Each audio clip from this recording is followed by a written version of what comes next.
அன்னை மொழியே அழகார்ந்த செந்தமிழே முன்னைக்கு முன்னை முகிழ்ந்த நறுங்கனியே என்ற பாடல் வரி இடம்பெற்ற நூல் இது அப்படின்னா நமக்கு இந்த எலிஜிபிலிட்டி டெஸ்ட்டில் ஃபஸ்ட்டு வரக்கூடியது. அன்னை மொழியே அழகார்ந்த செம்மொழியே முன்னைக்கு முன்னை முகிழ்ந்த நறுங்கனியே என்ற பாடல் வரி இடம்பெற்ற நூல் கனிச்சாறு. Second question. இது கொஸ்டின் டைப்பில் நம்ம ஒன் பை ஒன்னாக பார்த்துட்டே வரலாம். சாகும்போதும் தமிழ் படித்து சாக வேண்டும் எந்தன் சாம்பலும் தமிழ் மணந்து வேக வேண்டும் என்ற பாடலை பாடியவர் க. சச்சிதானந்தன். சாகும்போதும் தமிழ் படித்து சாக வேண்டும் எந்தன் சாம்பலும் தமிழ் மணந்து வேக வேண்டும் என்ற பாடலை பாடியவர் க. சச்சிதானந்தன். நெக்ஸ்ட்டு, மக புகுவஞ்சி என்ற நூலின் ஆசிரியர். மக புகுவஞ்சி என்ற நூலின் ஆசிரியர் பெருஞ்சித்திரனார். நெக்ஸ்ட்டு, பெருஞ்சித்திரனார் எந்தெந்த இதழ்கள் மூலம் தமிழ் உணர்வை பரப்பினார். தென்மொழி அண்டு தமிழ் செட்டு. சில பேர் தேன்மொழி அண்டு தமிழ் செட்டுன்னு சொல்லுவாங்க. பெருஞ்சித்திரனார் எந்தெந்த இதழ்கள் மூலம் தமிழ் உணர்வை பரப்பினார். தென்மொழி அண்டு தமிழ் செட்டு. நெக்ஸ்ட்டு, உலகியல் 100 என்ற நூலின் ஆசிரியர் யார். முன்ன பார்த்த பெருஞ்சித்திரனார் எந்தெந்த இதழ்கள் மூலம் தமிழ் உணர்வை பரப்பினார். தென்மொழி அண்டு தமிழ் செட்டு. நெக்ஸ்ட்டு, உலகியல் 100 என்ற நூலின் ஆசிரியர் பெருஞ்சித்திரனார். நெக்ஸ்ட்டு, பெருஞ்சித்திரனாரின் இயற்பெயர் என்ன. துரை மாணிக்கம். பெருஞ்சித்திரனாரின் இயற்பெயர் துரை மாணிக்கம். நெக்ஸ்ட்டு, பள்ளிப்பறவைகள் என்ற நூலை முதலில் எழுதியவர். பள்ளிப்பறவைகள் என்ற நூலின் ஆசிரியர் பெருஞ்சித்திரனார். நெக்ஸ்ட்டு, பெருஞ்சித்திரனாரின் எந்த நூல் தமிழுக்கு கருவூலமாக அமைந்தது. பெருஞ்சித்திரனாரின் எந்த நூல் தமிழுக்கு கருவூலமாக அமைந்தது. திருக்குறள் மெய்ப்பொருளுரை. திருக்குறளினுடைய மெய்ப்பொருளுரை அப்படிங்கிற நூல் தான் பெருஞ்சித்திரனாரினுடைய நூல் கருவூலமாக அமைஞ்சிருக்குன்னு சொல்கிறாங்க. நெக்ஸ்ட்டு, பாவிய கொத்து என்ற நூலை எழுதியவர் யார். பாவிய கொத்து என்ற நூலை எழுதியவர் பெருஞ்சித்திரனார். நெக்ஸ்ட்டு, நூறாசிரியம். நூறாசிரியம் என்ற நூல் எழுதியவர் யார் அப்படின்னா பெருஞ்சித்திரனார். நூறாசிரியம் என்ற நூலை எழுதியவர் பெருஞ்சித்திரனார். நெக்ஸ்ட்டு, தென்னன் மகளே திருக்குறளின் மாண்புகளே என்ற பாடலின் தென்னன் என்பதன் எதனை குறிக்கும். தென்னன் அப்படின்னா தென்னாட்டுடைய மன்னன் அப்படின்னு சொல்கிறதா. அதாவது மீனிங் என்னென்னா பாண்டியன். தென்னன் மகளே திருக்குறளின் மாண்புகளே என்ற பாடலில் தென்னன் என்பது எதனை குறிக்கிறது அப்படின்னா பாண்டியன் என்பதை இந்த பாண்டிய மன்னனை குறிக்கிறது அப்படின்னு சொல்கிறது தான் அந்த தென்னன் அப்படின்னா பாண்டியன். நெக்ஸ்ட்டு, என் சுவை என்பது என்ற நூலின் ஆசிரியர். என் சுவை என்பது என்ற நூலின் ஆசிரியர் பெருஞ்சித்திரனார். முன்ன பார்த்த அந்த என் சுவை என்பது என்ற நூலின் ஆசிரியர் பெருஞ்சித்திரனார். நெக்ஸ்ட்டு, கனிச்சாறு என்ற நூலின் ஆசிரியரும் பெருஞ்சித்திரனார். ஆல்ரெடி கனிச்சாருக்கு ஃபஸ்ட் ஒரு டெஃபினேஷன் பார்த்தோம். அடுத்தது, என் தமிழ் நா என்பதை பிரித்தால் எவ்வாறு வரும். என் தமிழ் நா. நம்ம எந் அப்படின்னா என் தமிழ் நா. நம்ம அந்த நம்ம உதட அசைறதை பொறுத்து நம்ம பிரிக்கணும். ஸோ எம் தமிழ் நா அப்படின்னு தான் பிரிக்கலாம். ஸோ என் தமிழ் நா அப்படிங்கிறத எம் தமிழ் நா அப்படி தான் நம்ம பிரிக்கணும். நெக்ஸ்ட்டு, 14 மேல்கணக்கு நூல்கள். 14 மேல்கணக்கு நூல்கள் 10 பாட்டு 8 தொகை. இந்த இரண்டும் 14 மேல்கணக்கு நூல்கள் ஆகும். நெக்ஸ்ட்டு, இந்த 14 மேல்கணக்கு நூல்கள் ஆல்ரெடி நம்ம சொன்ன மாதிரி இந்த 8 தொகை 10 பாட்டு அப்படின்னு பார்த்தோம். இதில் ஃபஸ்ட்டு ஒரு முக்கியமான ஏரியா நற்றிணை. தொகை நூல்களுள் முதல் நூல் நல் என்ற இதில் ஆல்ரெடி ஒரு பாட்டு ஒன்று இருக்கும். நீங்கள் தமிழில் படிச்சிட்டிங்கன்னா தெரியும். நற்றிணை நல்ல குறுந்தொகை ஒத்த பதிற்றுப்பட்டு ஓங்கு பரிபாடல் கற்றறிந்தார் ஏத்தும் கலியோ அகம்புறமினை இத்திரித்த 8 தொகை அப்படின்னு ஒரு பாட்டு ஒன்று இருக்கும். ஸோ அந்த மாதிரி நற்றிணை அப்படிங்கிறது தொகை நூல்களில் முதல் நூல். சரி, நம்ம கொஷினில் தொகை நூல்களில் முதல் நூல் எதுன்னு கேட்டாங்கன்னா நற்றிணை. அந்த நற்றிணைக்கு என்ன அடைமொழி அப்படின்னா நல். நற்றிணை நல் நற்றிணைன்னு சொல்லுவாங்க. நல் நற்றிணை நல்ல குறுந்தொகை அப்படிங்கிறது ஒத்த பதிற்று 10. சரிங்களா. அந்த மாதிரி ஒவ்வொன்றுத்துக்கும் ஒவ்வொரு விதமான அடைமொழி இருக்குது. ஸோ நற்றிணை அப்படிங்கிறது நல் நற்றிணை. ஃபஸ்ட்டு ஸ்டார்டிங் அந்த பாட்டு நல் நற்றிணை நல்ல குறுந்தொகை ஒத்த பதிற்று 10 அப்படின்னு சொல்லக்கூடியது. ஸோ தொகை நூல்களில் முதல் நூல் நல் என்னும் அடைமொழிப்பட்ட நூல் எது அப்படின்னா நற்றிணை. நெக்ஸ்ட்டு, குறுந்தொகை. நல் நற்றிணை நல்ல குறுந்தொகை. சரிங்களா. குறுந்தொகைக்கு அடைமொழி என்ன அப்படின்னா நல்ல குறுந்தொகை என அழைக்கப்படும். நெக்ஸ்ட், ஐங்குறுநூறு. ஐந்திணைகளை பாடும் நூல். ஐங்குறுநூறு என்பது ஐந்திணைகளை ஆல்ரெடி தெரியும் நமக்கு. அந்த திணைகளை பற்றி பாடக்கூடியது இந்த ஐங்குறுநூறு. மிக குறைந்த பாடல் எல்லைகளை கொண்டது. சரிங்களா. அந்த பாடல் வரிகளை அந்த பாடல் எல்லைகளுக்கு மிக குறைந்த பாடல் எல்லைகளை கொண்டது எதுன்னு கேட்டாங்கன்னா ஐங்குறுநூறு. அதனுடைய எல்லைகள் எதுன்னு பார்த்தீங்கன்னா 3 to 6. சரிங்களா. நெக்ஸ்ட்டு பதிற்று ஆல்ரெடி தெரியும். பதிற்று சேர அரசர்கள் 10 பேரை 10 புலவர்கள் 10 பாடியது பதிற்று 10 பேர் 10 பாடியிருக்கணும். சரிங்களா. சேர அரசர்கள் 10 பேரை 10 சேர அரசர்களை 10 புலவர்கள் 10 பாடிய ஒவ்வொருத்தருக்கும் 10 பாட்டுன்னு அர்த்தம். சரிங்களா. சேர அரசர்கள் 10 பேரை 10 புலவர்கள் 10 பாடியதுக்கு பேர் தான் பதிற்று. ஸோ நெக்ஸ்ட்டு ஆல்ரெடி தெரியும். ஒவ்வொன்றுத்துக்கும் ஒரு அடைமொழி பார்த்தோம். நட்டிணைக்கு நல் நட்டிணை, குறுந்தொகைக்கு நல்ல குறுந்தொகை, பதிற்று ஒத்த பதிற்று, பரிபாடலுக்கு ஓங்கு பரிபாடல். அப்போ அந்த பதிற்று அதனுடைய அடைமொழி என்னென்னா ஒத்த பதிற்று என அழைக்கப்படும். சரிங்களா. அடுத்தது கட்டறிந்தார் ஏத்தும் கலியோ அகம்புறம் என இத்தரித்த 8 தொகை நம்ம அந்த பாட்டில் பார்த்தோம். ஸோ கலித்தொகைக்கு அதனுடைய அடைமொழி என்ன அப்படின்னா கட்டறிந்தார் ஏத்தும் கலித்தொகை, அதாவது கற்றவர்களால் அழைக்கப்படக்கூடிய ஒரு நூல் எதுனா கலித்தொகைன்னு சொல்லுவாங்க. அடுத்து ஓங்கு என்ற அடைமொழி கட்டறிந்தார் ஏத்தும் கலியோ அகம்புறம் என இத்தரித்த 8 தொகை. சரிங்களா. கட்டறிந்தார் ஏத்தும் கலித்தொகை அப்படின்னு சொல்கிறது தான் இந்த கலித்தொகை. அடுத்து ஓங்கு பரிபாடல் நட்டினை, அதாவது நல் நட்டினை நல்ல குறுந்தொகை ஒத்த பதிற்று ஓங்கு பரிபாடல் ஒத்த பதிற்று ஓங்கு பரிபாடல். ஓங்கு அப்படிங்கிறது பரிபாடலுடைய அடைமொழி. சரிங்களா. ஸோ நெக்ஸ்ட்டு தமிழ் சொல்வளம். நெக்ஸ்ட்டு இந்த தமிழ் சொல்வளத்தில் நாடும் மொழியும் நமது இரு கண்கள் என்றவர் யார்? நாடும் மொழியும் நமது இரு கண்கள் என்றவர் மகாகவி பாரதியார். இந்த நமக்கு பெரும்பாலான கொஷின்ஸில் பார்த்திங்கன்னா இந்த பாரதியார், பாரதிதாசன், அதே மாதிரி திருவள்ளுவர், இந்த மாதிரியான கொஷின்ஸ் எப்படியாவது யாராவது ஒருத்தர் கண்டிப்பாக இருக்கும். சரிங்களா. நாடும் மொழியும் நமது இரு கண்கள். அதே மாதிரி இப்போ இருக்கக்கூடிய கவர்மெண்ட்டை பற்றி ஒரு கொஷின் இருக்கும், அவங்களுக்கு சாதகமாக ஒரு கொஷின் இருக்கும். அடுத்தது நாடும் மொழியும் நமது இரு கண்கள் என்றவர் மகாகவி பாரதியார். நெக்ஸ்ட்டு திராவிட மொழிகளின் ஒப்பிலக்கணம் என்ற நூலினுடைய ஆசிரியர் கால்டுவெல். திராவிட மொழிகளின் ஒப்பிலக்கணம் என்ற நூலின் ஆசிரியர் கால்டுவெல். நெக்ஸ்ட்டு நெல், கேழ்வரகு போன்ற தாவரத்தின் அடிப்பகுதியை குறிப்பதற்கான சொல் தாள். சரிங்களா. நெல், நம்ம கேழ்வரகு, அதாவது நம்ம கேழ்வரகு அப்படிங்கிறது நம்ம ஊரில் அந்த களி செய்கிறதுக்கு யூஸ் பண்ணக்கூடியது கேழ்வரகு. சரிங்களா. நெல், கேழ்வரகு போன்ற தாவரத்தின் அடிப்பகுதியை குறிப்பதற்கான சொல் தாள். நெக்ஸ்ட்டு கீரை, வாழை போன்ற தாவரத்தின் அடிப்பகுதியை குறிப்பதற்கான சொல் தண்டு. தண்டு கீரை. சரிங்களா. வாழைத்தண்டு அப்படின்னு சொல்கிறாங்க இல்லையா, அந்த மாதிரி கீரை, வாழை போன்ற தாவரத்தின் அடிப்பகுதியை குறிப்பதற்கான சொல் தண்டு. சரிங்களா. நெக்ஸ்ட்டு நெட்டி, மிளகாய் செடி போன்ற தாவரத்தின் அடிப்பகுதியை குறிப்பதற்கான சொல் கோல். நெட்டி, மிளகாய் செடி போன்ற தாவரத்தின் அடிப்பகுதியை குறிப்பதற்கான சொல் கோல். நெக்ஸ்ட்டு குத்துச்செடி, புதர் போன்ற தாவரத்தின் அடிப்பகுதியை குறிப்பதற்கான சொல் தூறு. நெக்ஸ்ட் ஒன் கம்பு, சோளம் போன்ற தாவரத்தின் அடிப்பகுதியை குறிப்பதற்கான சொல் தட்டு அல்லது தட்டை. சரிங்களா. தட்டை சோளம் அப்படின்னு சொல்லுவாங்க, நம்ம தட்டை அல்லது தட்டு. கம்பு, சோளம் போன்ற தாவரத்தின் அடிப்பகுதியை குறிப்பதற்கான சொல் தட்டு அல்லது தட்டை. குத்துச்செடி அல்லது புதர், அதுக்கு தூருன்னு அர்த்தம். நெக்ஸ்ட்டு புளி, வேம்பு போன்ற தாவரத்தின் அடிப்பகுதியை குறிப்பதற்கான சொல் அடி. புளி, வேம்பு போன்ற தாவரத்தின் அடிப்பகுதியை குறிப்பதற்கான சொல் அடி. நெக்ஸ்ட்டு கரும்பின் அடி எவ்வாறு அழைக்கப்படுகிறது அப்படின்னா களி. சரிங்களா. கரும்பின் அடி எவ்வாறு அழைக்கப்படும், கரும்பில் ஒவ்வொரு அடின்னு சொல்கிறாங்க இல்லையா, ஒரு கணு 2 கணு அந்த மாதிரி, அது எப்படி சொல்லணும்னா களி அப்படின்னு சொல்லுவோம். கரும்பின் அடி எவ்வாறு அழைக்கப்படுகிறது களி. நெக்ஸ்ட்டு மூங்கிலின் அடி எவ்வாறு அழைக்கப்படுகிறது களை. நம்ம கரும்புக்கு களின்னு பார்த்தோம், மூங்கிலின் அடி எவ்வாறு அழைக்கப்படுகிறது களை.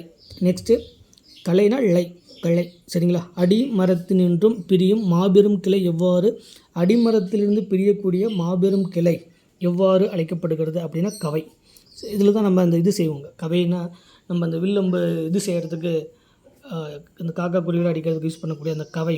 சரிங்க. அடிமரத்திலிருந்து பிரியும் மாபெரும் கிளை எவ்வாறு அழைக்கப்படுகிறது அப்படின்னா கவை. கவையின் பிரிவு எவ்வாறு அழைக்கப்படுகிறது கொம்பு அல்லது கொப்பு. கவையின் பிரிவு எவ்வாறு அழைக்கப்படுகிறது கொம்பு அல்லது கொப்பு. கொம்பின் பிரிவு எவ்வாறு அழைக்கப்படுகிறது கிளை. அப்போ கவையினுடைய பிரிவு கொம்பு அல்லது கொப்பு. சரிங்களா. கொம்பு அல்லது கொப்பினுடைய பிரிவு தான் கிளை. சரிங்களா. கிளை எவ்வாறு அப்படிங்கிற சினை. சரிங்களா. ஒவ்வொன்றுத்துக்கும் ஒரு அப்படியே லைனாக வந்துகிட்டே இருக்கும். சரிங்களா. நெக்ஸ்ட்டு அடிமரத்தின் பிரிவு மாபெரும் கிளை எவ்வாறு அழைக்கப்படுகிறது அப்படின்னா கவை. கவையின் பிரிவு கொம்பு அல்லது கொப்பு. கொம்பின் பிரிவு எவ்வாறு அழைக்கப்படுகிறது அப்படின்னா கிளை. சரிங்களா? கொம்பின் பிரிவு எவ்வாறு அழைக்கப்படுகிறதுனா கிளை. கிளையின் பிரிவு எவ்வாறு அழைக்கப்படுகிறது அப்படின்னா சினை. சரிங்களா? அப்போ கவையிலிருந்து கொம்பு அல்லது கொப்பு, கொப்பிலிருந்து கிளை, கிளையிலிருந்து சினை. நெக்ஸ்ட்டு சினை. நமக்கு சினையின் பிரிவு எவ்வாறு அழைக்கப்படுகிறதுனா போத்து. சினையினுடைய பிரிவு எவ்வாறு அழைக்கப்படுகிறது அப்படின்னா போத்து என்று அழைக்கப்படுகிறது. போத்தின் பிரிவு எவ்வாறு அழைக்கப்படுகிறதுனா குச்சு. சரிங்களா? குச்சு.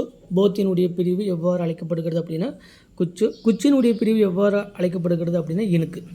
குச்சியின் பிரிவு எவ்வாறு அழைக்கப்படுது, இந்த சீரீஸ் தெரியணும். இந்த சீரீஸில் நமக்கு இந்த லைனை 1 by 1 தெரியணும். நெக்ஸ்ட்டு காய்ந்த தாவரத்தின் பகுதிகளுக்கு வழங்கும் சொற்கள். காய்ந்த தாவரத்தின் பகுதிகளுக்கு வழங்கும் சொற்கள். காய்ந்த குச்சு எவ்வாறு அழைக்கப்படுகிறது சுள்ளி. சரிங்களா? காய்ந்த தாவரத்தின் குச்சி எவ்வாறு அழைக்கப்படுகிறதுனா சுள்ளி. நெக்ஸ்ட்டு காய்ந்த களி எவ்வாறு அழைக்கப்படுகிறது. சரிங்களா? முதல்ல காய்ந்த குச்சி எவ்வாறு அழைக்கப்படுகிறது அப்படின்னா சுள்ளி. காய்ந்த சிறு கிளை எவ்வாறு அழைக்கப்படுகிறது விறகு. முதல்ல காய்ந்த குச்சி எவ்வாறு அழைக்கப்படுகிறது சுள்ளி. அந்த காய்ந்த சிறு கிளை எவ்வாறு அழைக்கப்படுகிறதுனா விறகு. காய்ந்த களி எவ்வாறு அழைக்கப்படுகிறது அப்படின்னா வெண்களி. காய்ந்த கொம்பும் சுவையும் அடியும் எவ்வாறு அழைக்கப்படுகிறது. காய்ந்த கொம்பும் சுவையும் அடியும் எவ்வாறு அழைக்கப்படுகிறது கட்டை. நெக்ஸ்ட்டு தாவரத்தின் இலை வகைகளை குறிக்கும் சொற்கள். நெக்ஸ்ட்டு இலைக்கு வெவ்வேறு பேர். காய்ந்த இலை எவ்வாறு அழைக்கப்படுகிறது சருகு. காய்ந்த இலை எவ்வாறு அழைக்கப்படுகிறது சருகு. காய்ந்த தாளும் தோகையும் எவ்வாறு அழைக்கப்படுகிறது. காய்ந்த தாளும் தோகையும் எவ்வாறு அழைக்கப்படுகிறது அப்படின்னா சண்டு. சோளம், கரும்பு முதலியவற்றின் இலை எவ்வாறு அழைக்கப்படுகிறதுனா தோகை. சரிங்களா? சோளம், கரும்பு, சோகை அப்படி நம்மளுடைய ஸ்லாங்கில் சோகைன்னு சொல்லுவோம். இங்கே பட் எக்ஸாக்டாக சொல்லும்போது தோகை. சோளம், கரும்பு முதலியவற்றின் இலை எவ்வாறு அழைக்கப்படுகிறதுனா தோகை. நெக்ஸ்ட்டு புலிவேம்பு முதலியவற்றின் இலை எவ்வாறு அழைக்கப்படுகிறதுனா இலை தான். சரிங்களா? நெக்ஸ்ட்டு நெல், புல் முதலியவற்றின் இலை எவ்வாறு அழைக்கப்படுகிறதுனா தாள். ஆல்ரெடி இது பார்த்துருக்கோம். நெல், புல் முதலியவற்றின் இலை எவ்வாறு அழைக்கப்படுகிறது அப்படின்னா தாள். நெக்ஸ்ட்டு தென்னை, பனை முதலியவற்றின் இலை எவ்வாறு அழைக்கப்படுகிறது. தென்னை ஓலை அப்படின்னு சொல்லுவோம். பனை ஓலை அப்படின்னு சொல்லுவோம். தென்னை, பனை முதலியவற்றின் இலை எவ்வாறு அழைக்கப்படுகிறதுனா ஓலை. அடுத்தது கொழுந்து வகை. சரிங்களா? நெல், புல் முதலியவற்றின் கொழுந்து எவ்வாறு அழைக்கப்படுகிறது துளிர் அல்லது தளிர். நெல், புல் முதலியவற்றின் கொழுந்து எவ்வாறு அழைக்கப்படுகிறது துளிர் அல்லது தளிர். நெக்ஸ்ட்டு புலி, வேம்பு முதலியவற்றின் கொழுந்து எவ்வாறு அழைக்கப்படுகிறது முறி அல்லது கொழுந்து. புலி, வேம்பு முதலியவற்றின் கொழுந்து எவ்வாறு அழைக்கப்படுகிறது முறி அல்லது கொழுந்து. சோளம், கரும்பு, தென்னை, பனை முதலியவற்றின் கொழுந்து எவ்வாறு அழைக்கப்படுகிறது குருத்து. சோளக்குருத்து, கரும்பு குருத்து, தென்னங்குருத்து, பனங்குருத்து அப்படின்னு சொல்லுவோம். சரிங்களா? சோளம், கரும்பு, தென்னை, பனை முதலியவற்றின் கொழுந்து எவ்வாறு அழைக்கப்படுகிறதுனா குருத்து. நெக்ஸ்ட்டு கரும்பின் நுனிப்பகுதி எவ்வாறு அழைக்கப்படுகிறது கொழுந்தாடை. கரும்பின் நுனிப்பகுதி எவ்வாறு அழைக்கப்படுகிறது கொழுந்தாடை. பூவின் நிலைகளை குறிக்கும் சொற்கள். அடுத்து பூவின் நிலைகளை குறிக்கும் சொற்கள். பூ மலர்ந்த நிலை எவ்வாறு அழைக்கப்படுகிறது மலர் அல்லது அலர். பூ மலர்ந்த நிலையில் எவ்வாறு அழைக்கப்படுகிறது. பூ மலர்ந்திருக்கு அப்படின்னா அதுக்கு என்ன பேர் அப்படின்னா மலர் அல்லது அலர். அடுத்தது செடியின் பூ கீழே விழுதல் எவ்வாறு அழைக்கப்படுகிறது பி அப்படின்னா விழுதல். செடியின் பூ கீழே விழுதல் எவ்வாறு அழைக்கப்படுகிறது அப்படின்னா வி அப்படின்னா விழுதல். நெக்ஸ்ட்டு பூ வாடின நிலை எவ்வாறு அழைக்கப்படுகிறது. பூ வாடிச்சுன்னா அதுக்கு என்ன பேருன்னு கேட்குறாங்க செம்மல். சரிங்களா? பூ வாடின நிலை எவ்வாறு அழைக்கப்படுகிறது அப்படின்னா செம்மல். பூவின் தோற்ற நிலை எவ்வாறு அழைக்கப்படுகிறது அரும்பு. பூவின் தோற்ற நிலை எவ்வாறு அழைக்கப்படுகிறது அரும்பு. பூ விரியத் தொடங்குதல் எவ்வாறு அழைக்கப்படுகிறது போது. சரிங்களா? பூ விரியத் தொடங்குதல் எவ்வாறு அழைக்கப்படுகிறது அப்படின்னா போது. தமிழ் ஆசிரியர் நூலாக்கப் பணிகளை விரும்பி செய்பவர் சொல் ஆராய்ச்சியில் பாவனாரும் வியந்த பெருமகனார் யார். தமிழ் ஆசிரியர் நூலாக்கப் பணிகளை, அதாவது தமிழில் நடக்கக்கூடிய அந்த வேலையை விரும்பி செய்யக்கூடிய, ஆராய்ச்சியில் விரும்பி செய்யக்கூடிய பாவனாரும் வியந்த பாவனாரும் ஆல்ரெடி தெரியும். பாவனார் அப்படிங்கிறத ஆல்ரெடி தமிழில் நமக்கு நிறைய ஆராய்ச்சி செஞ்சவர். அடுத்தது பாவனார் வியந்த ஒரு பெருமகனார் யார் அப்படிங்கிறது தான் இதற்கான கொஷின். தமிழ் ஆசிரியர் நூலாக்க பணிகளை விரும்பி செய்பவர் சொல் ஆராய்ச்சியில் பாவனாரும் வியந்த பெருமகனார் யார் அப்படின்னா தமிழ் திரு ரா. இளங்குமரனார். தமிழ் திரு ரா. இளங்குமரனார். நெக்ஸ்ட்டு திருச்சிராப்பள்ளிக்கு அருகில் அமைந்துள்ள கல்லூரியில் திருச்சிராப்பள்ளிக்கு அருகில் அமைந்துள்ள அல்லூர்னு ஒரு ஊர். அல்லூரில் திருவள்ளுவர் தவச்சாலை நிறுவியவர் யார் அப்படின்னா அவர் தான், தமிழ் திரு ரா. இளங்குமரனார். சரிங்களா. திருச்சிராப்பள்ளிக்கு அருகில் அமைந்துள்ள அல்லூரில் திருவள்ளுவர் தவச்சாலை நிறுவியவர் தமிழ் திரு ரா. இளங்குமரனார். நெக்ஸ்ட்டு பாவனர் நூலகம் ஒன்றை உருவாக்கியவர் யார்? பாவனர் என்ற நூலகம் ஒன்றை உருவாக்கியவர் யார்னா இவர் தான், தமிழ் திரு ரா. இளங்குமரனார். நெக்ஸ்ட்டு தமிழகம் முழுவதும் திருக்குறள் சொற்பொழிவுகளை வழங்கி வருபவர், தமிழ் வழி திருமணங்களை நடத்தி வருபவர். தமிழகம் முழுவதும் திருக்குறள் சொற்பொழிவுகளை வழங்கி வருபவர், தமிழ் வழி திருமணங்களை நடத்தி வருபவர் தமிழ் திரு ரா. இளங்குமரனார்.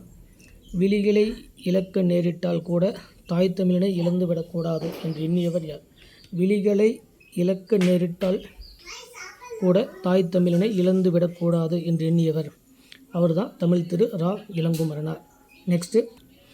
நெக்ஸ்ட்டு இந்த தமிழ் திரு ரா. இளங்குமரனார் எழுதிய சில முக்கியமான நூல்கள். இது சில நேரத்தில் கேட்பாங்க.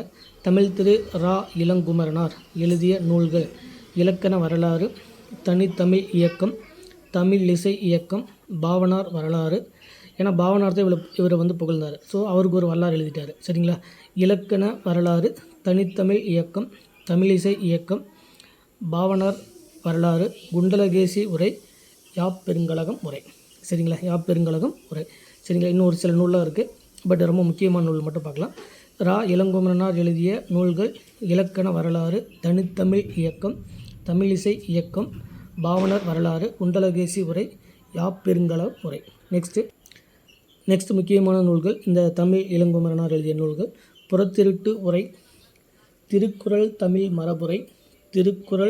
மரபுரை, காக்கை பாடினிய உரை, தேவநேயம்.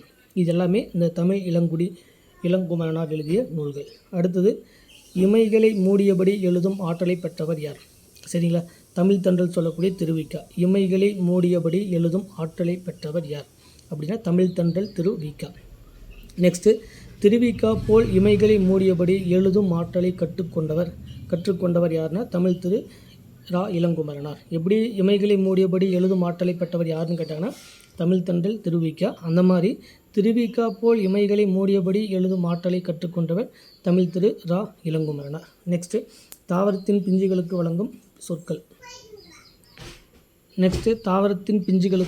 வழங்கும் சொற்கள். பூவோடு கூடிய இளம்பிஞ்சு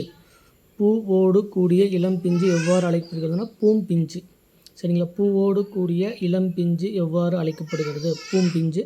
நெக்ஸ்ட்டு இளம் காய் எவ்வாறு அழைக்கப்படுகிறது? பிஞ்சு.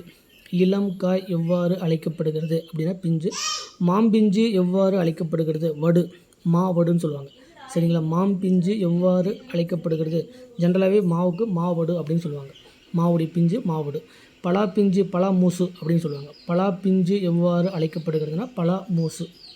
நெக்ஸ்ட்டு எல் பிஞ்சு எவ்வாறு அழைக்கப்படுகிறது? கவ்வை. எல் பிஞ்சு எவ்வாறு அழைக்கப்படுகிறது அப்படின்னா கவ்வை. நெக்ஸ்ட்டு தென்னை பனை முதலியவற்றின் பிஞ்சு எவ்வாறு அழைக்கப்படுகிறது? தென்னை பனை முதலியவற்றின் பிஞ்சு எவ்வாறு அழைக்கப்படுகிறது? குறும்பை. இளம் பாக்கு எவ்வாறு அழைக்கப்படுகிறது? நுழாய். இளம் பாக்கு எவ்வாறு அழைக்கப்படுகிறது? நுழாய். முற்றாத தேங்காய் எவ்வாறு அழைக்கப்படுகிறது? இளநீர். தென்னை பனை முதலியவற்றின் பிஞ்சு எவ்வாறு அழைக்கப்படுகிறதுனா குறும்பை. இளம் பாக்கு எவ்வாறு அழைக்கப்படுகிறது? நுழாய். முற்றாத தேங்காய் எவ்வாறு அழைக்கப்படுகிறது? இளநீர். நெக்ஸ்ட்டு இளம் நெல் எவ்வாறு அழைக்கப்படுகிறது? கருக்கல். இளம் நெல் எவ்வாறு அழைக்கப்படுகிறது? கருக்கல். வாழை பிஞ்சு எவ்வாறு அழைக்கப்படுகிறதுனா வாழைக்கச்சல். நெக்ஸ்ட்டு தாவரத்தின் குலை வகைகளை குறிக்கும் சொற்கள். தாவரத்தின் குலை வகைகளை குறிக்கும் சொற்கள். அவரை துவரை முதலியவற்றை குலை வகை எவ்வாறு அழைக்கப்படுகிறது? அவரை துவரை முதலியவற்றினுடைய குலை வகை எவ்வாறு அழைக்கப்படுகிறது? அவரை கொத்து. சரிங்களா. அல்லது துவரை கொத்து. அவரை துவரை முதலியவற்றின் குலை வகை எவ்வாறு அழைக்கப்படுகிறது? கொத்து. நெக்ஸ்ட்டு கொடி முந்திரி முதலியவற்றின் குலை வகை எவ்வாறு அழைக்கப்படுகிறது? குலை. நெக்ஸ்ட்டு வாழைக்குலை எவ்வாறு அழைக்கப்படுகிறது? தாறு. வாழைக்குலை எவ்வாறு அழைக்கப்படுகிறது அப்படின்னா தாறு. நெக்ஸ்ட்டு கேழ்வரகு சோளம் முதலியவற்றின் குலை வகை எவ்வாறு அழைக்கப்படுகிறது? கதிர். கேழ்வரகு சோளம் முதலியவற்றின் குலை எவ்வாறு அழைக்கப்படுகிறது? கதிர். நெல் திணை முதலியவற்றின் குலை வகை எவ்வாறு அழைக்கப்படுகிறது? அலகு அல்லது குறள். நெல் திணை முதலியவற்றின் குலை வகை எவ்வாறு அழைக்கப்படுகிறது? அலகு அல்லது குறள். வாழைத்தாரின் பகுதி எவ்வாறு அழைக்கப்படுகிறது? சீப்பு. வாழைத்தாரின் பகுதி எவ்வாறு அழைக்கப்படுகிறது? சீப்பு. நெக்ஸ்ட்டு, கெட்டுப்போன காய்கனிகளை குறிக்கும் சொற்கள். கெட்டுப்போன காய்கனிகளை குறிக்கும் சொற்கள். நுனியில் சுருங்கிய காய் எவ்வாறு அழைக்கப்படுகிறது? நுனியில் சுருங்கிய காய் எவ்வாறு அழைக்கப்படுகிறதுன்னு சோம்பல். நெக்ஸ்ட்டு, நுனியில் சுருங்கிய பழம் எவ்வாறு அழைக்கப்படுகிறது? சிவியல். நுனியில் சுருங்கிய பழம் எவ்வாறு அழைக்கப்படுகிறது? சிவியல். அடுத்தது, முழு பூச்சி அரித்த காய் அல்லது கனி. முழு பூச்சி அரித்த காய் அல்லது கனி எவ்வாறு அழைக்கப்படுகிறது அப்படின்னா சொத்தை. நெக்ஸ்ட்டு, சூட்டினால் பழுத்த பழம். சூட்டினால் பழுத்த பிஞ்சு. சூட்டினால் பழுத்த பிஞ்சு எவ்வாறு அழைக்கப்படுகிறதுனா வெம்பல். சூட்டினால் பழுத்த பிஞ்சு எவ்வாறு அழைக்கப்படுகிறது? வெம்பல். அடுத்தது, நெக்ஸ்ட்டு, குழுகுழுத்த பழம் எவ்வாறு அழைக்கப்படுகிறது? அழியல். குழுகுழுத்த பழம் எவ்வாறு அழைக்கப்படுகிறது? அழியல். குழுகுழுத்த நாரிய பழம் எவ்வாறு அழைக்கப்படுகிறது? அழுகல். நெக்ஸ்ட்டு, பதராய் போன மிளகாய் எவ்வாறு அழைக்கப்படுகிறது? பதராய் போன மிளகாய் எவ்வாறு அழைக்கப்படுகிறது? சொண்டு. நெக்ஸ்ட்டு, தேரை அமர்த்ததினால் கெட்ட தேங்காய். தேரை அமர்ந்ததினால் கெட்ட தேங்காய். தேரை அப்படின்னா அதுக்கு மேலே அந்த இது உட்காருது, கோட்டா உட்காருதுன்னு சொல்லுவாங்க. தேரை அமர்ந்ததினால் கெட்ட தேங்காய் எவ்வாறு அழைக்கப்படுகிறது? அள்ளிக்காய். நெக்ஸ்ட்டு, கோட்டான் உட்கார்ந்திருந்தால் கெட்ட காய் என்று அழைக்கப்படுகிறது. அதுக்கு பேர் கோட்டான்காய் அல்லது கூகைக்காய் அப்படின்னு சொல்லுவாங்க. தேரை அமர்ந்திருந்தால் கெட்ட தேங்காய் என்று அழைக்கப்படுகிறது. அது வந்து அள்ளிக்காய். கோட்டான் உட்கார்ந்திருந்தால் கெட்ட காய் எவ்வாறு அழைக்கப்படுகிறது அப்படின்னா கோட்டான்காய் அல்லது கூகைக்காய். அடுத்தது, நெக்ஸ்ட்டு, தென்னையில் கெட்ட காய் எவ்வாறு அழைக்கப்படுகிறது? ஒல்லிக்காய். தென்னையில் கெட்ட காய் எவ்வாறு அழைக்கப்படுகிறது? ஒல்லிக்காய். அடுத்தது, பழங்களின் தோல் பகுதிகளை குறிக்கும் சொற்கள். பழங்களின் தோல் பகுதிகளை அல்லது தோல் பகுதியை குறிக்கும் சொற்கள். தொலி என்றால் என்ன? மிக மெல்லியது. தொலி என்றால் மிக மெல்லியது என்றால். நெக்ஸ்ட்டு, தோல் என்றால் திண்ணமானது. தோல் என்றால் தொலி என்றால் மிக மெல்லியது. தோல் என்றால் திண்ணமானது. தோடு என்றால் வன்மையானது. நெக்ஸ்ட்டு, ஓடு என்றால் மிக வன்மையானது. சரிங்களா? அதாவது தொலி என்றால் மிக மெல்லியது, தோல் என்றால் திண்ணமானது, தோடு என்றால் வன்மையானது, ஓடு என்றால் மிக வன்மையானது. அடுத்தது, ஓடு என்றால் மிக வன்மையானது. மட்டை என்றால் தேங்காய் நெற்றியின் மேற்பகுதி. மட்டை என்றால் தேங்காய் நெற்றியின் மேற்பகுதி. உமி என்றால் நெல், கரும்பு முதலியவற்றின் மூடி. உமி என்றால் நெல், கம்பு முதலியவற்றின் மூடி.